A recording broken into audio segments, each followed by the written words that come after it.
if your child's going through something and they need to confide in somebody and it's not you, then there are only two other options. They have no one to go to, in which case they're terribly alone, or they found somebody to go to and you don't get to pick who it is or what values that person has.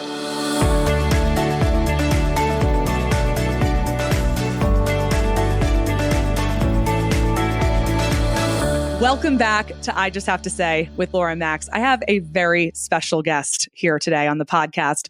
Like many of you, I discovered Rabbi Shais Taub via Instagram, where he now boasts a following of over 250,000. And I love this because it's not something you see every day that a rabbi achieves social media fame. And I'm personally so glad that you have, because the messages that you share are so important. And that's why I'm so excited to have you on the podcast today. You talk a lot about the importance of family, about being a good parent.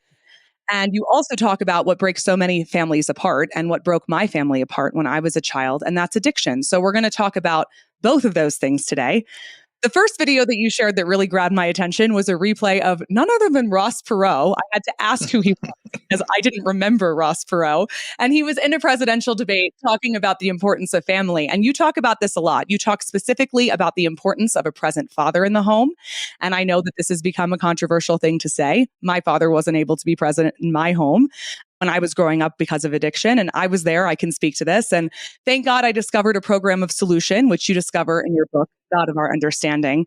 And by the time my father died about 1.5 years ago, I was able to have this really beautiful relationship with him, even though he died at 70 after relapsing. And while I'm so grateful for my journey, and I can talk about that all day, the pain that I felt as a child and the pain that children feel because of an absent father or a father who's emotionally unavailable is really impossible to describe. So I'm really glad that you talk about this, that you bring so much attention to it and talk about it so courageously. Why do you believe it's so important to have a present father and to be a present father? Wow. Okay. So first of all, before I try to answer the question, it's amazing how much overlap there is in the content that I'm putting out and the things that you are interested in, I guess, based on your own life experience. And I don't know if this is interesting to anyone else but me, but it is interesting to me because I put out stuff that I find interesting, not things that I think will be popular, just things that I find interesting. And that it's kind of wild for me when I meet real human beings who are like, yeah, well, that's also interesting to me. Those are my experiences. So it's very fun, and it's also very gratifying to meet you and to hear the intersection between what your experiences have been and my experiences and the content that I'm putting out. So first of all, I want to get that out of the way and say, it's very cool for me to be having this. It's amazing. That's how I feel reading your book. I'm like, oh my God, I can't believe he's saying these things that I've felt my whole life. So the feeling is very mutual. Okay, excellent. So we're both enjoying this, meeting each other in real life. Okay. So you asked about the importance of a father. I just want to clarify, I don't mean to imply, you have to be so careful with everything on social media because people watch little clips, little sound bites, and they take them in these absolutist forms of like all or nothing propositions. I don't mean to imply that mothers are not also important. They're mothers very important. Also important. Yes, very important. Also, you have a lot of mothers who are raising their children on their own against their will. The father is just not there. So I think saying what you're saying and saying a present father is important, you've got a single mother like, hey, well, what do I do about that? What do I do about that? Right. When it's not even her choice. Yeah. And of course, there's so many different scenarios. There are statistically, there are more single mothers raising their children than single fathers, although there are plenty of single fathers who are raising children without the help of a mother. And sometimes the reason the other parent is not in the picture is because that parent is not forthcoming in being an active parent. Sometimes it's because the co-parent is excluding them. And there are so many different scenarios. But the bottom line is like this. Let me keep it hopefully as simple as possible in a way that everybody can agree with. Your relationship with your parents. Right now, I'll just say parents as a general catch-all term for mother and father. Not only is it the first relationship in your life, and therefore becomes the prototype for all the other relationships you're going to have in your life, But it really sets the tone for your entire premise about what kind of world it is that you live in. And when that relationship is lacking stability, then you go on to experience reality in a destabilized fashion and have to spend, usually for most people, an entire lifetime, or at least well into adulthood, overcoming the effects of that lack of stability. So I think we could all agree that the more secure the relationship is with one's parents, the better the person is going to do in relationships and in setting goals and in being emotionally regulated. And as a rabbi, I'll add another thing that people overlook. When you talk about faith, people don't realize when they can't trust their parents, this undermines their entire ability to have a relationship with a power greater than themselves. And I've known great minds of theology, clergy who could teach and explain all of the great wisdom from all the holy books and couldn't have a personal relationship with God because that part of their brain had been broken because of the instability they experienced in their relationships with their parents. You write about this. Is that a big enough reason to say that it's incredibly important? It's absolutely a big enough reason. And you write about that in your book, God of Our Understanding. And in 12-Step Recovery, the first 3 steps talk about coming to believe in a God of our understanding. And you talk about that being about one's relationship with God. And I'm so glad you brought up how difficult it can be to have any type of relationship with God or to have faith in God when those initial relationships are ruptured or non-existent because the trust is broken. And when I was 20 years old, I was born in, I'm a Jewish woman, and I was very interested in my faith my whole life. I used to have my parents drop me off at Shabbat services by myself. My father was raised in an Orthodox home, and my mom was a Jew from Texas. And neither one of them was particularly observant anymore. My father was raised as a very observant Jew, but he had gotten very distant from it by the time he had me. I was so into my religion. I loved being Jewish. My parents would drop me off at Shabbat services on Saturday and then come pick me up. By the time I was 20, I felt betrayed. I felt like, how could you do this to me, God? Why is this happening to me? I was in so much pain. And the way that pain manifested for me was these sort of repetitive toxic relationships, which I'll talk about. But it wasn't until I found a program that very few people know about. It's called Al-Anon. It's a program for friends and family members of alcoholics, which, you work the same 12 steps as the alcoholic. And I came to believe in a God that cared about me. This God that I've referenced in a previous episode as having a picture of me on his refrigerator. And it was that's so paternal, or maybe even maternal. That's like a loving, proud parent keeps their kids' artwork, or you said a picture, not a picture you drew, a picture of you.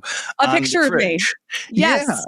Yes. And just loved exactly. me and cared about me. Yes, I needed to feel cared. I still think about that. I think about the way that I love my children, that I love them so unconditionally and so fiercely. That's how God cares about me. And it's only when I believe that I could actually have faith in God, right? Yeah. Right. Yeah. So from there, I meet my husband when I'm 24 years old, and he's Jewish, and he has, tons of Jewish family. You had already found the program when you met your husband? I'd found the program, and I'd been in it for 4 years.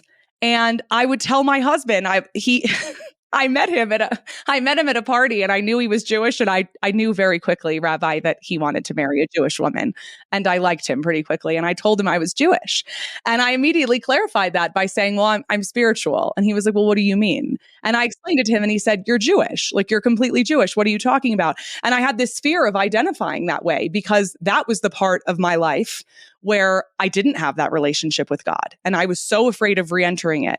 And I went to go celebrate the Jewish holiday of Sukkot with his cousins about 10 days into dating him. And I completely fell in love with them. And it was sort of the beginning of I've been Jewish the whole time, but I began to fall in love with my Judaism again. And it was really only through having this trust that I was able to do that. And you talk about that in your book. And I think that's a big missing ingredient when we talk about dysfunction, we talk about toxic relationships, we talk about the things that plague families is, there's this missing component of spirituality, of faith, but how do we get there when we're so distrusting, rightfully so, right? I'm sure you get that question all the time. Absolutely. Yeah. I always tell parents that your number one job is to provide safety, predictability, security for your child. That's your number one job. And of course, that takes many forms. There's material security, but a lot of parents just end there. And I don't want to say something that negatively casts any type of aspersions on men, but I want to say as a father that there is that certain occupational hazard of feeling like, look, I work so hard. And even if your wife's also working, but there's something about men that we identify with our work so much. And it's like, I work so hard, I pay the bills. And then it's like, what else do you want? Well, material security is the first level. Obviously, you think about, like, for instance, Maslow's hierarchy of needs, right? So you got to have bread on the table in order to explore the meaning of life, right? But it doesn't end with just material security. There has to be emotional security, which means ultimately, like I always tell parents, if your child's going through something and they need to confide in somebody, and it's not you, then there are only two other options, two other possible scenarios that are the reality. Either when they've got something going on, they have no one to go to, in which case they're terribly alone, or they found somebody to go to and you don't get to pick who it is or what values that person has. So one of the big jobs of parents is not just to be the one who provides a roof over your child's head, but also to be the go-to person that they can seek out when they need grounding, when they need to be, I don't mean to get grounded like you're grounded. I mean grounding like to be emotionally regulated when they're panicked, when they're afraid, to talk through something, to be able to find that shoulder to lean on. And the one word, again, that I use to sum it all up is stability. And that's it's just everything. It sets you up for a lifetime when you have it. And when you don't have it, conversely, it's a lifetime of struggle overcoming it, which it can be done. It can be overcome, but it's a lot of work. I think a lot of parents hear this and they see these videos on Instagram, and maybe they've had a very traumatic childhood that they're recovering from at the same time that they're raising their own children. And there's so much fear. What if I'm already messing it up? What if I've already ruined my child's life? I think very, very, very good parents have those feelings every day. And you talk a lot about this, and you've even done a video about, is it too late to be a good parent? Right. What is your answer to that? What do you say to those parents? It's never too late. Never too late. Never too late. I mean, obviously you shouldn't use that as an excuse to put it off, but I've seen it myself. I have a parenting course at this point. Over 2,000 mothers and fathers have gone through it. So I've had the privilege of watching families pretty front and center. And a lot of the parents who I've been involved with, their oldest kids were still in diapers, but a lot of them, their youngest kids were married and out of the house. And I've seen parents of adult children. I'll tell you a wild story that happened. I don't want to give too many details, but I was at a particular speaking engagement, and right before I went on, a woman came over to me. I'd say she's probably 30. And she said, I just want to let you know that I took your course, your parenting course. She says, but more important than that, I want you to know my mother took your parenting course. And she says, and I want you to know that we're all married and out of the house already, but my mother took your parenting course. And I said, did you see any change? Like, I asked this woman, did she see any change in her mother from taking the course? She says, I want to tell you something. Not did I see change. She said, my husband came to me and said, since your mother took the parenting course, our marital issues have resolved themselves. And Wow. as she told me this, another woman comes over and puts her arm around the first woman. And I suddenly realized, like, at first I thought maybe they're sisters. And then I realized this is her mother.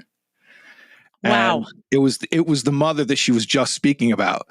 So I wasn't at liberty to divulge all that, but I figured it was fair, it was fair game to mention that she'd taken the course. And I said, "Oh, I heard you took my parenting course."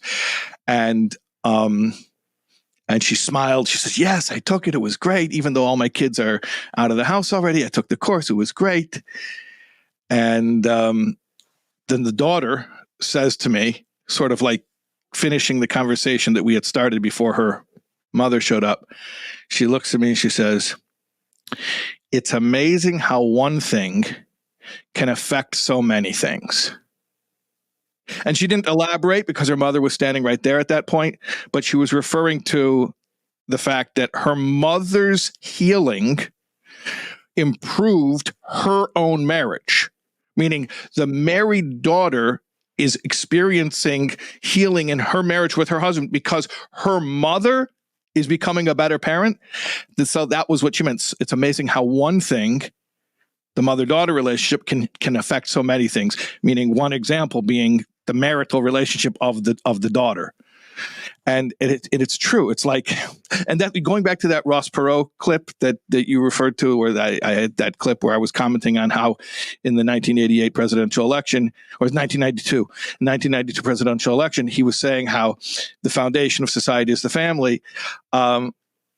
If you want the biggest bang for your buck, the spot where if you strengthen that, it will have the most, call it ripple effect, it's in parent-child relationships. It's amazing how one thing can affect so many other things.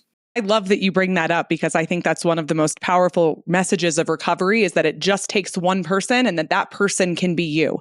And I think that removes this victim narrative, which is, I can understand the victim narrative very well. I showed up at 20 years old into those rooms and I'm looking at the 12 steps, and one of them is that I'm going to make amends to people. And I'm like, excuse me, Right. everyone owes me an apology. Right. I was hurt. I'm the victim. But you know what? Thinking about things that way kept me suffering because I had no choices. I was waiting for somebody to apologize to me. I was waiting for somebody else was essentially my higher power. It wasn't God. It was another person. I had given them that power.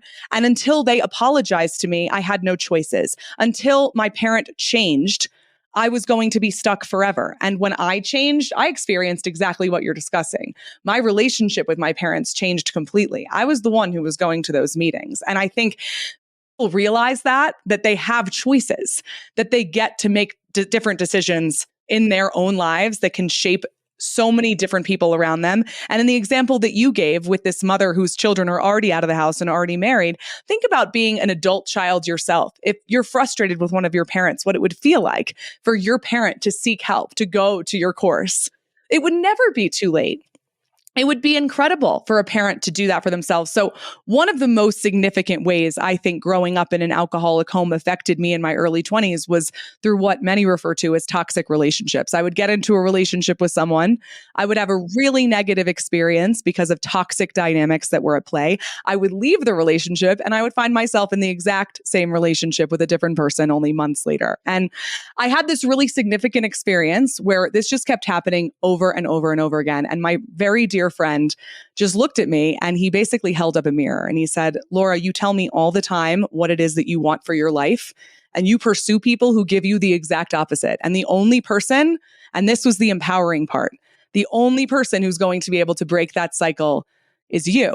And my entire life changed that day. I decided that I was tired of my own behavior. I was going to change it because the only thing that felt harder than changing it was never getting to have what I wanted my whole life, never getting to have a beautiful marriage, never getting to love someone and be loved in return the way that we all deserve to be. And I often think about that time in my life and how hard it was to break out of that cycle.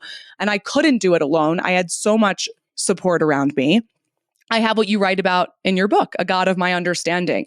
What is it that you want people to know about toxic relationships and addictive behaviors even, and how they can break those cycles in their own lives?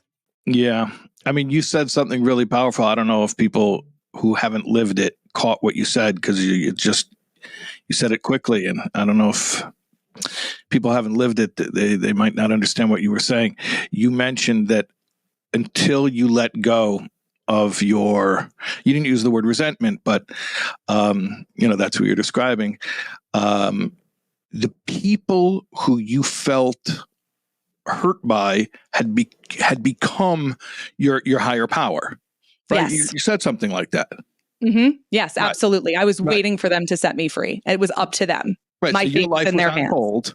Yes. Basically, your happiness was completely in their hands. Your sanity was in their absolutely. hands. Yes. Right.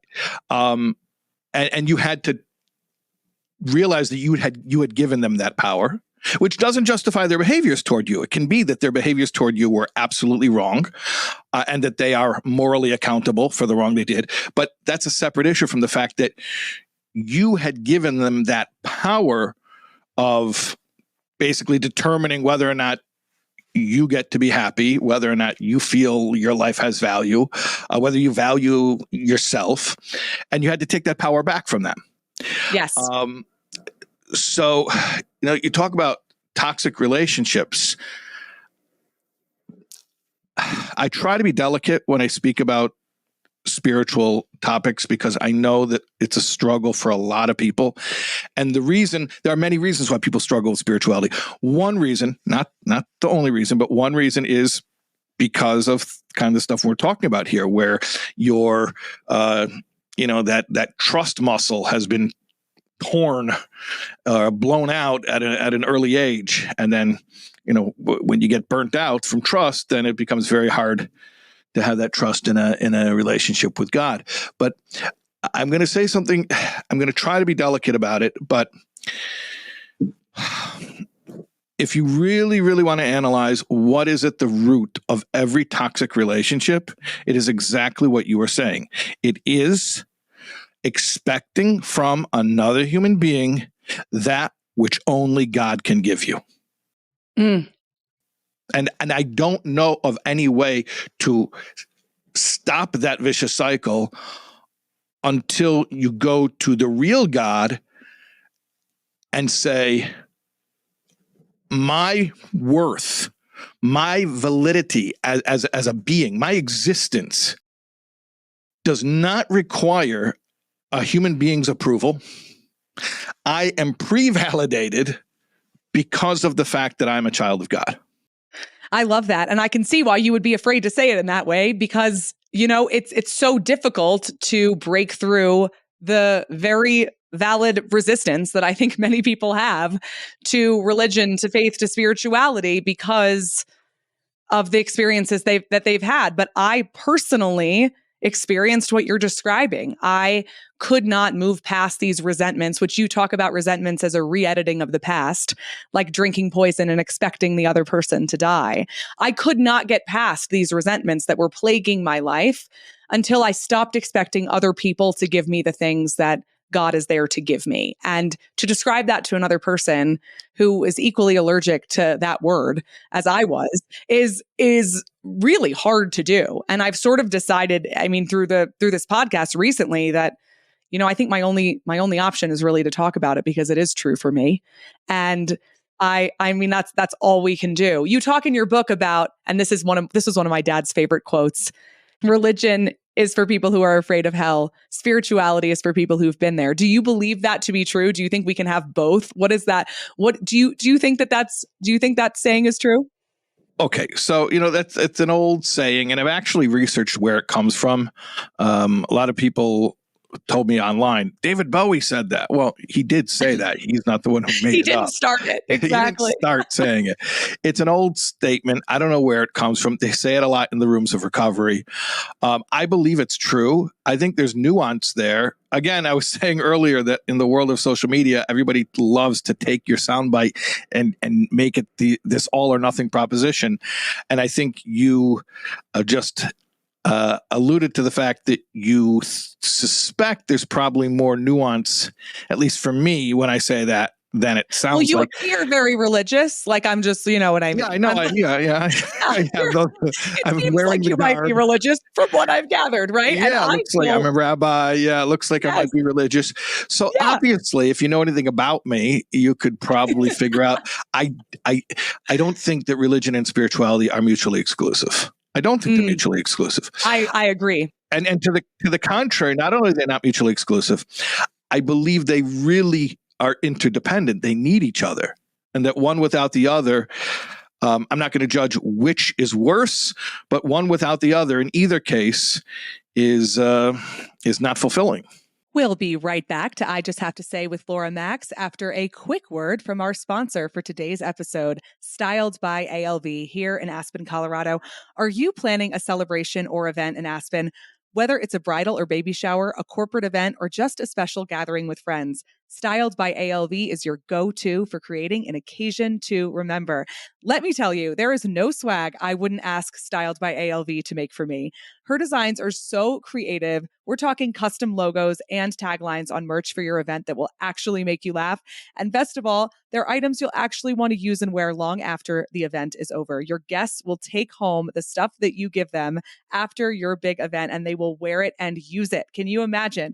Styled by ALV is all about custom merchandise, styled events, and tablescapes that add a personalized touch to any gathering.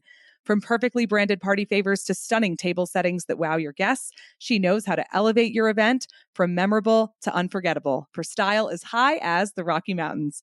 If you're ready to make your next celebration in Aspen as stylish and unique as it deserves to be, visit styledbyalv.com or check her out on Instagram at styledbyalv. Trust me, your guests will be talking about it for years to come. And now back to our guest. Let's explore that for a minute because I've come to believe what you're describing, but I don't really know how to explain it. Through the lens of spirituality, only through that lens was I able to rediscover my religion, through which my religious practices now benefit me tremendously. And if I didn't practice them, I think I would be far worse off. Why are they important? You even did a video about Yom Kippur. This is so funny. This might have actually been one of the first videos I saw of yours. My dearest friend, who happens to be my rabbi's wife, was talking to me about Yom Kippur. I have the hardest time fasting, Rabbi. Like, I'm a child. I cannot deal. And so she was saying, Laura, as long as you fast, it doesn't matter if you get here or not. It doesn't matter if you get to services or not. Just like do the mitzvah, do it the best you can. I seriously laid in my bed all day like a sick person, but I made it and I did it. And right after, and when it was over, I'm like hobbling to services to break the fast. I see this video from you and you're saying, oh, wow. It doesn't. Yeah, it was literally the second the fast was over. And I'm like, Leva, look at this. Look at what I did. Yeah, that's right. I did the right thing. You were right. And you said, it doesn't matter if you can't get to services because the most important mitzvah is fasting. Right. And people were up in arms about that, by the way. Really? They were furious. Oh, interesting. No, you have to go to the big box. You have to go to the official religious place. Yeah. I have to tell you, it was a very spiritual experience for me to let that go and to do this one thing, which every year I will make excuses for. Like I showed up at services. I mean, one year I actually even gave a speech at the service and I'm like, well, I did my mitzvah, but this felt holier. It felt very important. I don't know how to articulate to anyone because I can't tell you I know exactly why I'm doing that other than that it feels right in my soul and it feels like the right thing to do. Why are these things important? Why are these religious practices important? So, let's define here the religious and the spiritual. Because I think a lot of people would be like, that's so weird. You were lying in bed, feeling awful for 26 hours, and you think that's meaningful? Like, just eat something. Yes. So many people have said that to me. And I'm like, wait, no, it was meaningful. It was really meaningful. Right? Okay. And the answer is, well, Jewish law says that you're not allowed to eat. And that, unless it's like life and death, obviously if it's a severe medical emergency, then in a life-saving measure, a person's not only they don't have to fast, they shouldn't fast. They shouldn't. But if it's just you're going to lie in bed with a headache, you're going to you're going to feel awful for 26 hours. Okay, so be it. But people question like, really, like that? But I could get up, have breakfast, take a shower, drive to synagogue, and then maybe hear a nice sermon, hear the cantor sing some nice songs. I'll read some prayers, and I'll have a meaningful experience. What's wrong with that? And by the way, I'm not judging. I'm not trying to make anyone feel bad if that's the experience that they chose. But I'm not trying to speak for you, but I'm since we're discussing it, you asked me to help explore why you may have found it meaningful to have the holiest day of year spent in bed feeling awful. So great question. Yeah, why? Question. It was meaningful. Pretty weird. I was so glad I did it. I can't tell anyone why. I don't have the words. Yeah, you're pretty sure it was meaningful, but you don't even know why. Okay. Exactly. Okay. So let's talk about the difference between spirituality and religion as I understand it. Spirituality is about personal experience. Religion is about structure. It's about rules. It's about tradition. It's bigger than me. It's way bigger than me. And those, in a certain way, are antithetical, because if spirituality is my personal experience, then it's all about me. And if religion is bigger than me, then those are two opposites. You refer to the book God of Our Understanding, the book that I wrote on recovery. I think I haven't read the book in many years. The book came out, I think, in 2010. So I don't remember if I'm quoting myself correctly here, but I believe that I mention a verse from the book of Exodus, which is actually during the splitting of the sea after the children of Israel leave Egypt. And they say, "This is my God, and I will glorify him, the God of my fathers, and I will exalt him." And I mention these two concepts, my God and the God of my fathers. So my God means my personal God. The God of my fathers means something that predates me, something that I was born into, something that's bigger than just my lifetime. You could call those two things spirituality and religion. I point out that it's interesting that in that verse, it says both of them, but it says the personal God first. This is my God. And then it says the God of my fathers. And I think that one of the things that's pointing to is an experience that I've seen many, many people have, and you yourself shared that this was your experience, that you found God, you tried to find God as a child. It was kind of ruined for you. You succeeded in finding God in a program of recovery where it was completely not any theological, like that's, people should know, by the way, the 12-step programs are very scrupulous, very meticulous about not enforcing or even espousing any type of sectarian theology, meaning it's God, however your conception of God is. It's completely up to you, right? They stay out of that. The program literature does recommend that you should go study your religion, but it stays out of that matter. God is however you want to understand God. Okay, so you found God in a program of recovery, and only afterward were you able to have that date with your future husband at the sukkah at his cousin's house and be like, oh, this Judaism stuff, yeah, this could work. So, I'm not saying that the other, if you were to flip it, the other way around couldn't have worked, but the reality is it didn't work. That's not how it happened. And for most, that's not how it happens either. I think if there's like a chasm there, I think I've watched so many people who were raised in Jewish homes and they love being Jewish and they have such a wonderful faith in God, and that was never interrupted.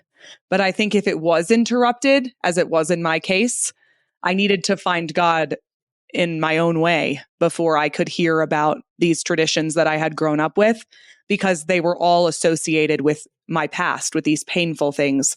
This God that didn't accept me, like I didn't feel good enough for you that came God. into the rooms, you said at 20, right? Yes. So imagine a day before you came into the rooms, somebody told you, Yom Kippur, I want you to lie in bed and be miserable. It was for a hard 26 no. It was a hard no. But Yeah. get out of here. I didn't even remember. I mean, Rabbi, if I'm being honest, like Yom Kippur would come and go and I wouldn't notice. I didn't even know what day it was. Okay. Yeah. So how much more so if somebody would say, and now you're going to lie in bed with a headache for a whole day. Okay. And yet, after coming to the program and finding a higher power of your own understanding through your own personal experiences, through your own process, after doing that for a few 24 hours, it starts to make sense that, you know what, if this God who knows better than I know how I should live my life tells me it's preferable for me to fast on this day, even if I won't be able to concentrate on my prayers, I trust him. Surrender to that. Yeah, I trust him. I feel like there's meaning. I feel like I might not understand why, but I think it's important. I think it matters because I trust this person who's telling me what to do. Much like my children, they question me sometimes, of course, but most of the time they really trust what I have to say. They ask me questions about it. There's pushback. They're children. But it's not like, I don't like you. I don't know what you're trying to tell me. I don't respect you. They respect what I have to say. They believe where I'm coming from. They might not always like it, but they're like, all right, this sounds like it might be the right thing to do because you're saying it.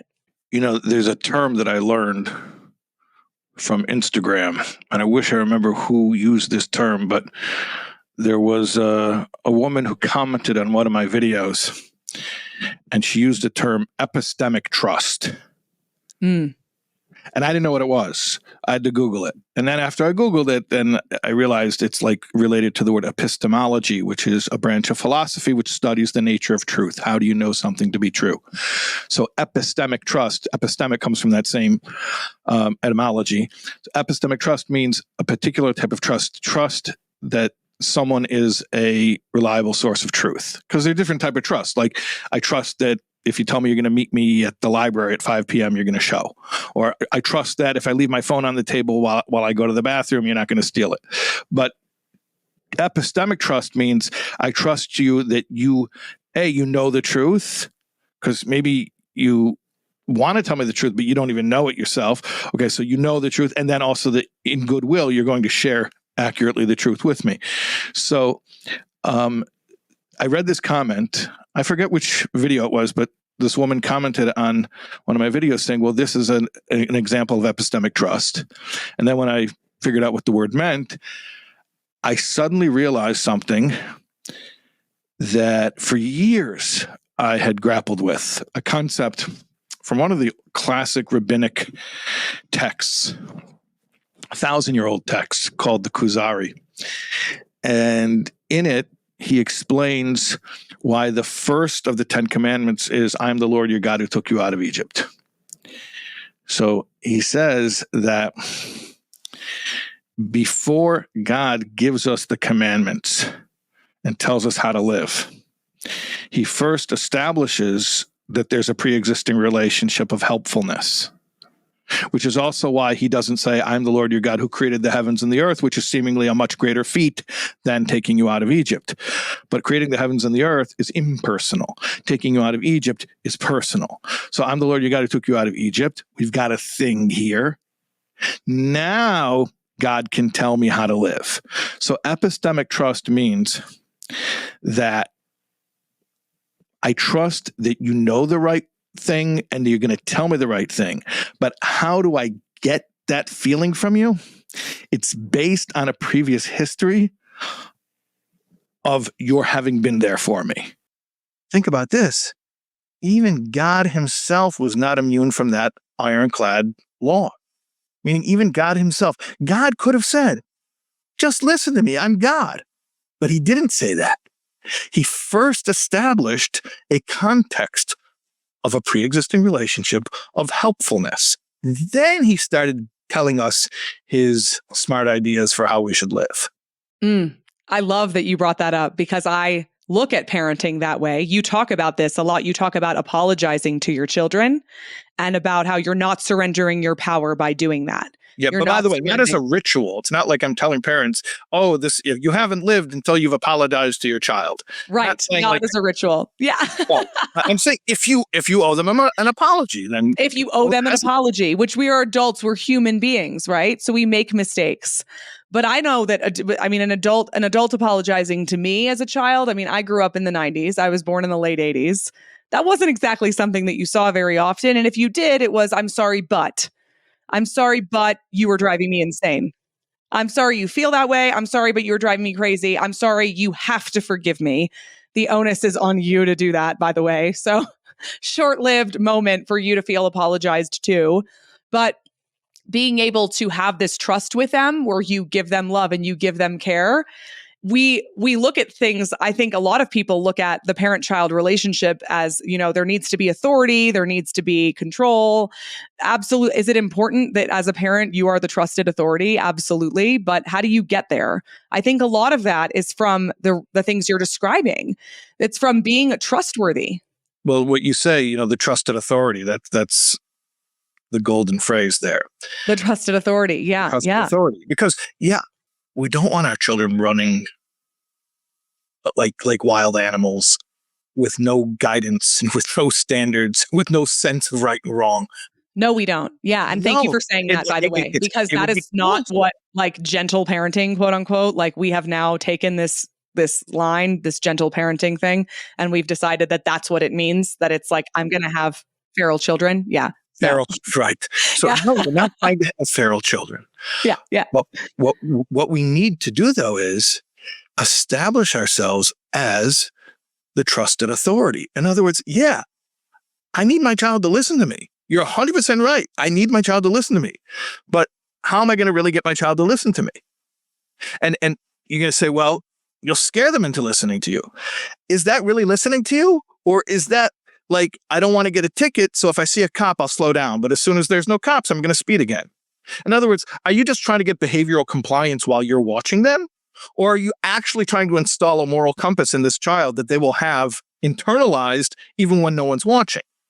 And if that's what you want, then the only way to do it is by winning their trust and becoming the trusted authority.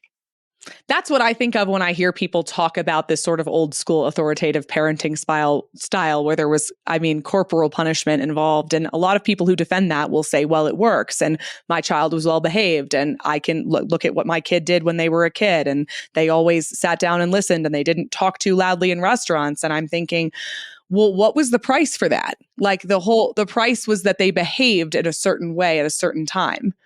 But like, if you think that those things are going to yield better, quote unquote, behavior in the time period in which that person was in your home, you might be right. I don't know, but it's definitely not a long-term solution for behavior. And that's all it is it's just about the behavior. Look, the world has changed so much in our lifetime. The world has changed so much. Once upon a time, especially if you're talking about Jewish people, like in the shtetl, if you didn't like how you were being raised, tough luck. Tough luck. Right. Tough luck. Where are you going to go? Where are you going to go? There's nowhere to go, especially if you're Jewish. There's literally nowhere to go. Who's going to take you? No one. No one. And even to a certain extent, like 50, 60 years ago, the world was somewhat closed. People lived where they lived. They had the community that they grew up in. And there was a certain amount of containment. So even if you were dissatisfied with your upbringing and your family of origin, your community of origin, the options to defect were fairly limited. In today's day and age, you don't even have to geographically relocate to become a defector. All you need is an internet connection. And what happens, we see this, is that children who don't feel that epistemic trust, they don't believe their parents have their best interests at heart, will quickly create a new family and a new community and a new tribe. And I'm not saying that in a condemning way. I'm actually saying it as like, makes perfect sense. It's a survival mechanism. Why wouldn't the human being want to have a support system? And if they're not given one where they're growing up, they're going to try to create one. The problem with it is that this has caused, I'll say the problem, then I'll also say the blessing of it. The problem is that this has caused a lot of lack of stability. As much as we may resist the containment, the confinement of the old ways, there is wisdom. There is wisdom in our traditions, and especially our faith tradition, and especially when we believe in revelation, that this is something that comes from God ultimately. So that's the negative part of it. Now, the positive side of it, the blessing of it, is it has forced parents to up their game. Because a generation ago, and so much more so 2-3 generations ago, you could be a mediocre parent or even a below mediocre parent and never personally face consequences because your child has no options. Today, parents have to be excellent. They have to be excellent in order to keep their kids. And I don't say that to pressure parents. I'm not trying to create anxiety in parents. I believe that actually the path to being an excellent parent is quite attainable, because I believe, as a person of faith, that God has actually already endowed every parent with that capacity, with that potential. But yeah, in today's day and age, we have to be worthy of our children's trust. We can't just rely on the fact that they don't have any other options. I love that you put it that way. And I often also observe, and I've experienced this myself, especially when it comes to religion. In the 90s, I think a lot of religion was used to shame and to punish, and people wanted to get as far away from it as possible, rightfully so. But now here we are. You can't really bring up any of these things without people automatically turning off your video. Never mind. I don't want to hear about God. That's not for me. But wait. I have faith, speaking of faith, that the pendulum is swung very far in the opposite direction. And the next thing that it gets to do is start to swing back until we get closer to the truth, right? So before, we were very off center as well. We were using religion as a punishing tool. But now we're over here and we won't even talk about it. We're terrified of structure. We're terrified of giving our children rules. We're terrified of even referencing God, because that could lead to our ultimate cancellation, which is, but here you are, right? You have 275,000 followers on Instagram. People are clearly very hungry for what you have to say. And I talk to more people than not that want this in their life. How many times do I hear somebody in conversation with me, if they don't know me very well, and they're like, I don't want to bring up like the God stuff, and like, I'm not really like that, but I sort of believe. And then they'll tell me like a very spiritual belief that they have. And I'm like, oh, you don't have to worry about telling me that. I completely understand and I totally relate. But people are very afraid to talk about it because it's thought of as that thing that we all kind of had to survive or endure. Because it's so easily weaponized, and therefore yes. so many people have had poor experiences with it. And I don't want to make anybody feel badly with it. I don't want to bring it up and then make somebody feel terribly. That's not my intention either. Exactly. But I do think that's why I hesitate whenever I balk at going way too intense with the spirituality.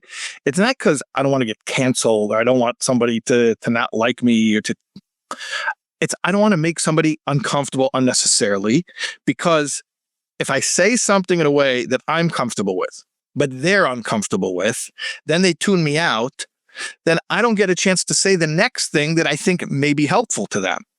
So if I'm trying to be helpful, then there's this certain delicate balance. Yes, in order to be helpful, there are certain things I have to reveal, even if it's sort of out of the box for the listener.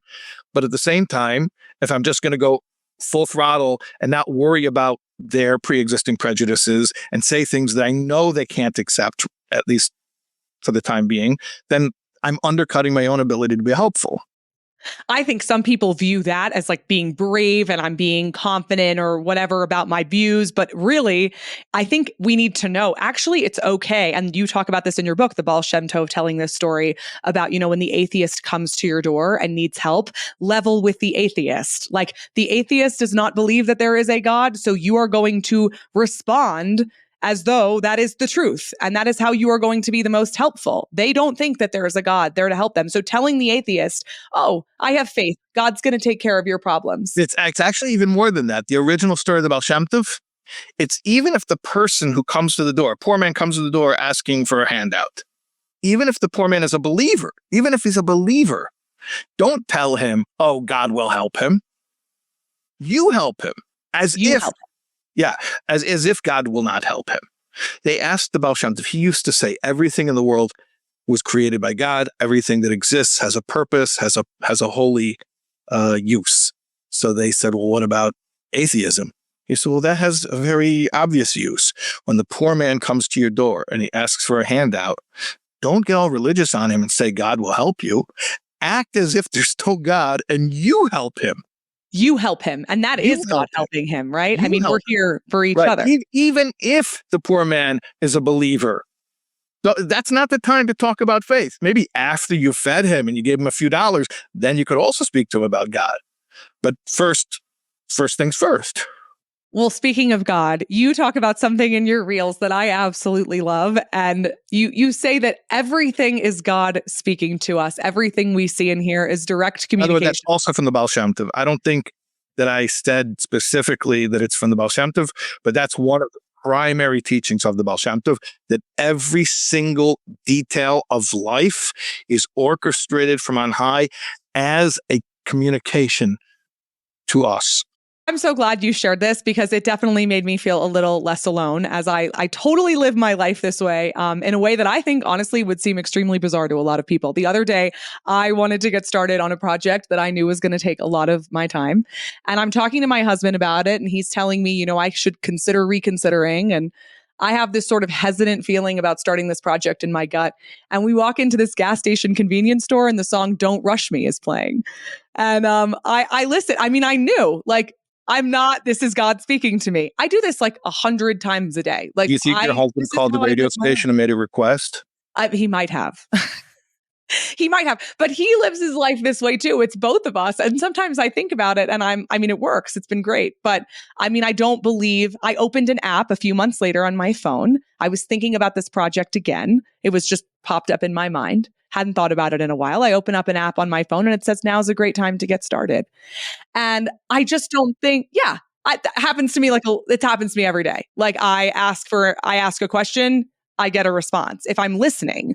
But telling somebody that I'm getting my answers from God through my app on my phone or the song in the gas station, it sometimes doesn't communicate as well as I wanted to. Well, you asked me for this podcast yesterday, right?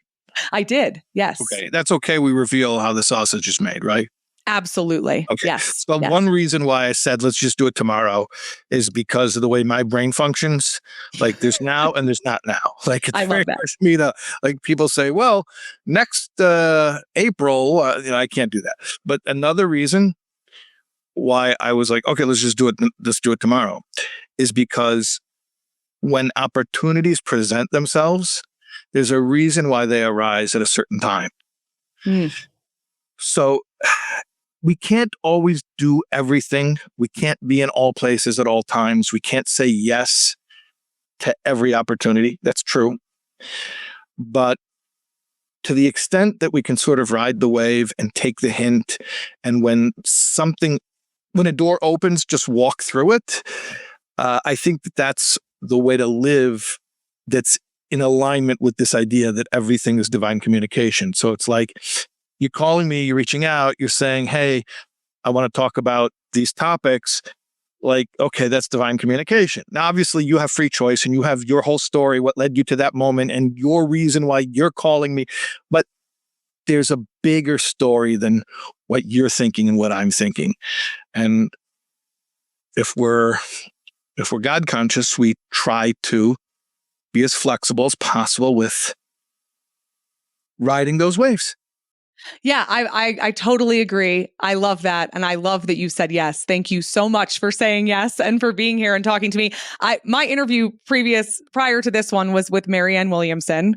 I saw a post that she had shared on her Instagram, and I was so compelled to respond to it that I actually sent her a DM about it. And along with that DM was a request to come on my show, which I completely forgot sending this message. And a few hours later, I get a response that she's willing to come on. And it was like I had sent that message exactly when I was supposed to.